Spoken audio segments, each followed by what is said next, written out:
Human is It's so fucking, yeah. like Oh, no way. you got time to catch up. Yeah.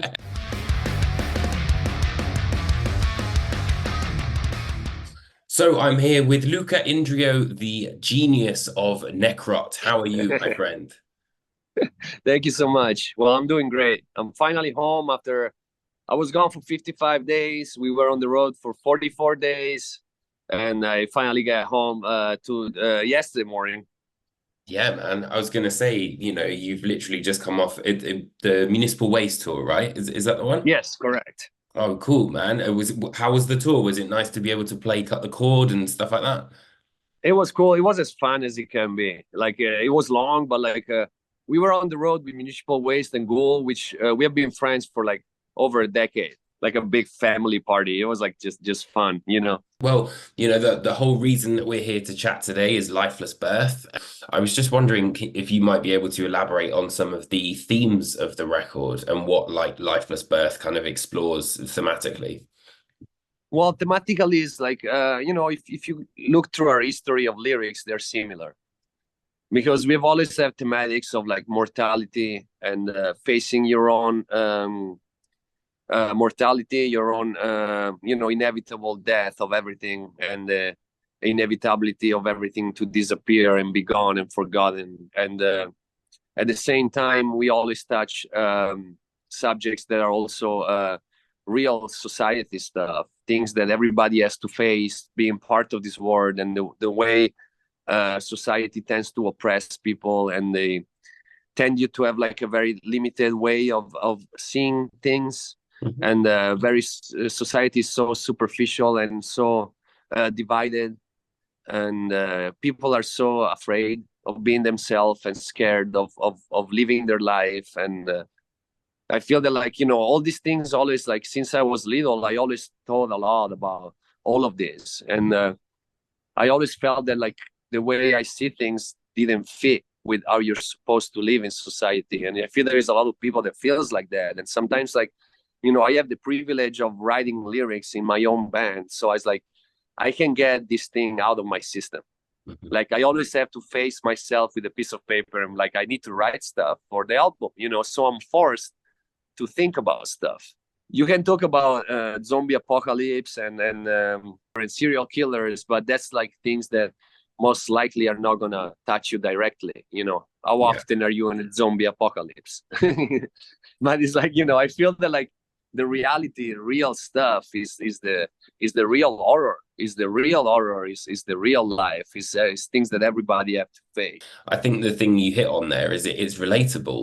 It's I think it's interesting the kind of duality that death metal has. It is kind of on the one hand zombies and things like that, and then I mean, look at death. That started Yeah, with Chuck Schuldiner, he's so real. The things he says are so beautiful, in my opinion. It's like, it was actually like, Death was the first death metal band that really brought me into the genre. And Chuck Schuldiner was like, I would read his lyrics and being blown away. yeah, I still know I can sing most of the songs without reading the lyrics. yeah, Like dude. I've read them so many times. It's so good. Like human is It's so fucking, yeah. like Oh, no way.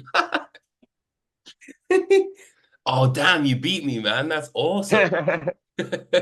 you got time to catch up. That's Yeah. so cool. We got the same tattoo.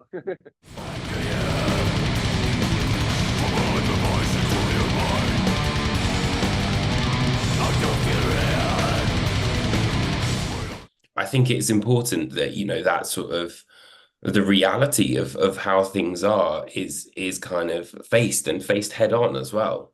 It is, to me, extreme metal is the perfect soundtrack for this planet. This place is like, war and famine and injustice and exploitation of the weaker people and the more vulnerable one is people being put one against each other. Is like there is so much of this world that is like just pain and suffering and facing things that they're like, oh, sometimes they're so heavy that you don't even know how to fucking do it. And we've all been there. We've all been there in that place. And or even just even going more simple in each and one simple smaller life is like just putting trust into someone and Yeah. dedicating so much time to it, to that person, and then being left with nothing. You want to retain some of that innocence that make it able to live life in a way that you can still have some dreams and hope.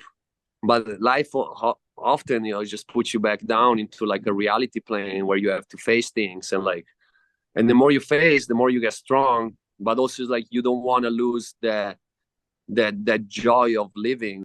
We have lost so many great, amazing artists to suicide in the last few years, from Trevor from the Black Dahlia Murder, and Yeah, man. okay, the Power Trip guy, and so many people, they get lost, and it's like it's important to face life in a way that you're like, okay, I got fucked. Okay, this pulled me down. Okay, I'm gonna face it again. I don't care. I'm gonna try again. Yeah. You gotta keep trying, even if you're scared, because otherwise you're just like. Because also we live in a society that is always putting more fear into people. They want to make it look everything is like sold to you from the medias to TV and social media in a way that is so extreme and negative.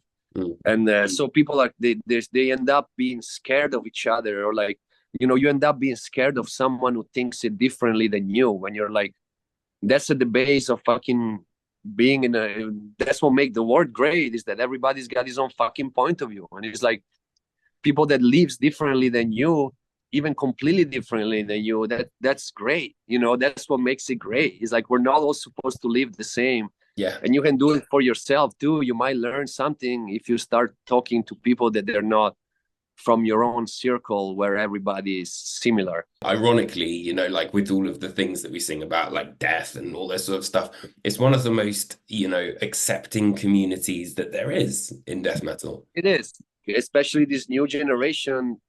They're having they're struggling to be accepted for what they are. They're struggling to, we grew up, or at least myself, we grew up from a place that was before social media, Yeah. before even mobile phones, and we were more used to directly go and talk to people and face things and be Yeah, man. accepted or not. But they grew up with so much pressure from all that technology have brought into their life, and also it's like the world is going in a direction that is way more and more disconnected. Like there's not many places where these kids can go and play music or be exposed to certain kinds of music or something that is more open-minded than other situations. So it's so great for me to see that these kids are coming to the shows and finding in metal, or punk or metal or hardcore, whatever they're doing, but they're finding their outlet for being themselves. It's just like it's carrying on, isn't it? The kind of things that you and I would have felt like, stuff like I remember saving all my money from like lunches to get a CD or something like that. 100%, totally, totally. And to me, it's like to be now in that position that these kids are looking up to me, because I used to look out. I used to go see bands when I was young and be like, fuck, I want to do that. Yeah. Or, oh, this guy is great, and now I get to be that guy. And it's like, it's fucking fantastic. That's awesome, man. So I wanted to touch on the title "Lifeless Birth" because I think it's such a great kind of, it immediately conjures up an image in your head, and it's again very direct and quite abstract at the same time, but also Sure. super metal. Like It's as metal as you get, in my opinion. Like I'm proud of that. It's like, we love metal music, since always. And to me, it's like we are such a metal band. Like it's like, we cross over maybe a little bit, because we have a lot of influences. They also come from other styles of music. We have some groovy parts for sure. We have some melodic parts. We've always had them. And no, it is sick. And Chad is such a good drummer. And also I write stuff that is not necessarily 4/4. There is some weird tempos in there. And it's like, none of us actually studied music. mhm. I don't know what tempos I'm doing, and Chad doesn't know it either. If we would have to say that the 3/4, 5/7 or something, we have no fucking idea. I've always just wrote stuff that sounds good to me, and then again to jam it with Chad, and Chad gets it.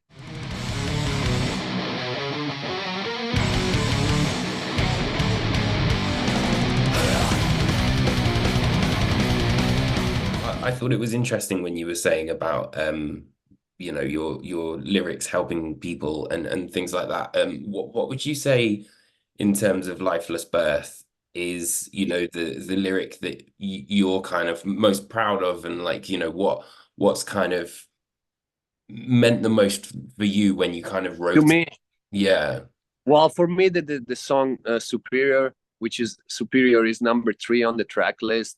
Mhm. It was really hard to write those lyrics because I had to fit the vocal patterns, and I was never happy with the result. And then I spent so much time thinking about that song and doing it. Like, the final result came to me just a few days before going to record the vocals, I swear. And also, to me, it's like you represent a lot of like a big fuck you to everything that in the last few years have worked so hard to divide people and make you feel miserable. And it's such a hymn to death, because it's like death is above everything. And these motherfuckers that they like control everything, and that they are in power and they have all the money and they're oppressing people all the time, is coming for them too. They're gonna be dying. They're gonna be done as well as any of us. And we have seen it in the past. All these gigantic empires, like the Roman Empire, so whoever the fuck is gone. And this shit we're experiencing now is gonna be gone too. It's like only death perseveres through time, nothing else. So I guess that kind of ties in with the artwork as well, because I was doing like a little bit of research this morning, and I saw that Marald posted the full sort of gatefold, and Yes. you can see obviously the horrific thing, whatever Yeah. whatever that is, and then you can see all of it looks like Roman Empire or like Greek empires or something like that. Yes, it looks like old empires being leveled down and Yeah. destroyed. Yes, it ties it together. Yes, and Ah, then the gigantic monster is just like, you know, is almost like a god that is playing with people's lives, suffering, and then once in a while it just eats one, and then it shits out a new one. A new life. It's a circle of life and suffering and yeah. destruction. But yeah, it is part of it. It's like, I sent in the lyrics and we talked about stuff, and it's always a process with Marald doing the artworks. But I did tell him, like, that was my request, to be like, I want Empire Ruins. It's interesting as well. I feel like Marald has such a specific style as well, but it kind of, for me, it reminded me a little bit of, Blessed Are the Sick a little bit, but like in a, Sure, like modern kind of take of it. it's cool because it's a little modern, but it's also classic. Yeah, It's exactly. kind of modern and classic at the same time. But yeah, we played way more with colors on this record, Yeah. because uh, to me, I wanted it to be more modern looking. I wanted it to, because I feel that like we are now, after 13 years as a band, I feel that we are we want to be us. We are a band that is making metal in 2024. It's true that we have influences from the past, 100%, but we are a modern metal band. But it's like I did want it to include more colors. That's why the monster is purple. There is blue. There is some almost pink on the wings. We have Yeah. a yellow logo on the shit. So I do want to break boundaries a little bit, Yeah. lyrically and visually. To me, it's important to do that without losing the essence of our sound. We're still us. We're not trying to change what we do to please anybody. There's a huge movement at the moment in death metal. Totally, I agree. And it's like, always respect for people who've done this for many years in the past. But it's like there is sick bands that they're doing this right now. To me, it's important that there is a strong movement of bands that they're younger and they're doing this, and eventually they want to set their own rules. For sure, man. What are some bands you personally that you think are, kind of driving the scene up at the moment that are like younger bands? Well, I feel that like there is like bands that they're making it very big, like Gate Creeper or Blood Incantation, or recently this newer band called Frozen Soul. And but there is bands that they've been doing it forever, like Witch Vomit on 20 Bucks Spin, Yeah. or I mean, there's bands that also don't exist anymore. But I was like Undergang from Denmark, or France, or Frenele. Like there is a lot of Tapos. There is a lot of bands that they're sick. You know what I mean? But because I feel like that Blood Incantation, they started as a technical death metal bands, and now they went into like more atmospheric stuff, and they're experimenting more. And I feel that they're taking their own route into something else that is still includes death metal and other genres, but they're making their own sound somehow. And it's like, I feel that, like, you know, bands like Gatecreeper, they were always like more of like an HM2 kind of sound, and they were like, you know, more of like an Entombed, Left Empath inspired band. But even them, I was listening to their latest single, is taking like a whole different direction too. It's more slower and melodic. Yeah. There is almost no riff in the song. It's like open chords. So it's like, I feel like, and Tomb Mold is like insane, technical and fucking weird and nuts. And like, there is a generation of bands that is newer, because it's like, you know, we've been around for 13 years. And like, I don't know, I think maybe Gatecreeper have been around for 9 years or 10 years or something like that. And Blood Incantation, maybe 8 or something. And Frozen Soul, maybe 5 years or 6. So it's like, you know, we're starting to have our ears on our shoulders too. So it's like, I do want to be like a new generation of stuff and be part of it, and to be recognized for it, you know. And we need the kids, you know, we all need each other, but like, you know, there is need of all of this to happen, and I think it's happening, you know.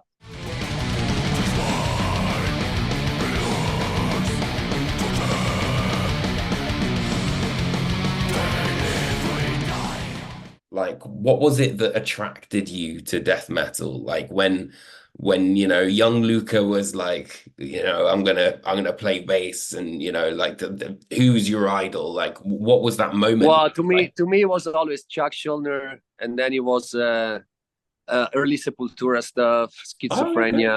I, you know, when I went to high school, I think Schizophrenia was my morning alarm clock. Fucking, but yeah, you know, we're talking about like your teenager years. But Yeah, yeah, I think the first band that really got me into death metal was Death, and then from there you discover everything else, and then it's like, you know, when I was like even younger, like really like 13, when now there was all like I listened to punk, I listened to punk rock, I listened to Dead Kennedys, you know, yeah, and then from there you go to kind of like Napalm Death, and then early Sepultura, Pantera, I don't fucking know, you know, and then it's like, and then you like Death, and then from Death, then you have Immolation, and then from yeah. Immolation, then you're like, you know, Nihilist, and then, you know, from one to the other one, then you want to discover all of them, so you get Yeah. really excited. Like I remember when I first heard Black Seeds of Vengeance by Nile, like the first time I was like, what the fuck is this noise? And then like a year later I came back to it, you know, because I was like into Kill Switch Engage and all this shit. And then I came back to Right, it. you see, you took a different route, because it's like I never got into these bands, but it's like Nile or Killswitch Engage. But it's like, you know, it's like that's what I was saying earlier, that it's like, I don't care what your background is, you know, it doesn't matter. We all get to the same point eventually, Exactly. where we meet, you know. And then it's like, and that's what's sick about music. It's like, it doesn't matter what route you take, eventually you all end up at a Necrot show, you know. And I don't give a shit if you were listening to DA side, or if you were listening to, I don't fucking Blink 182, but here we are, you know. Yeah, man, for sure.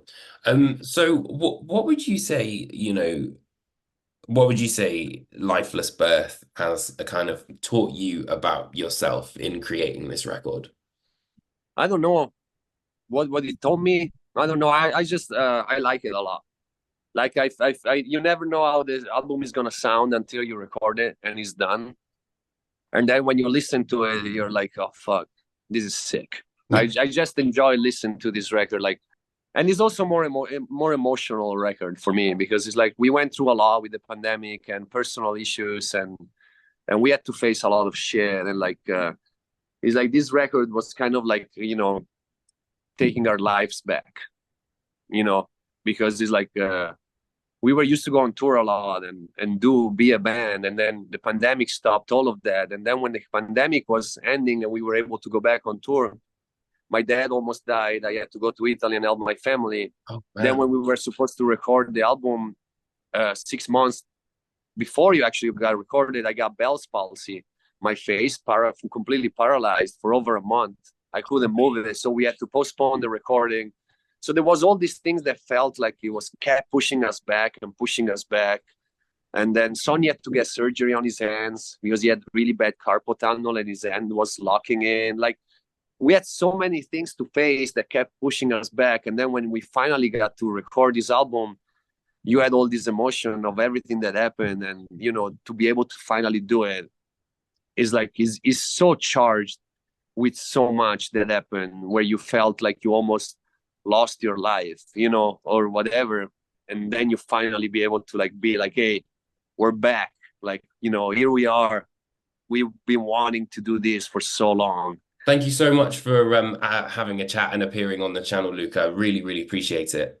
No, thank you so much for having me and having such thoughtful question and all of that.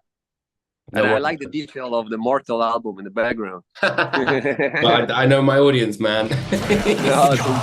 Awesome.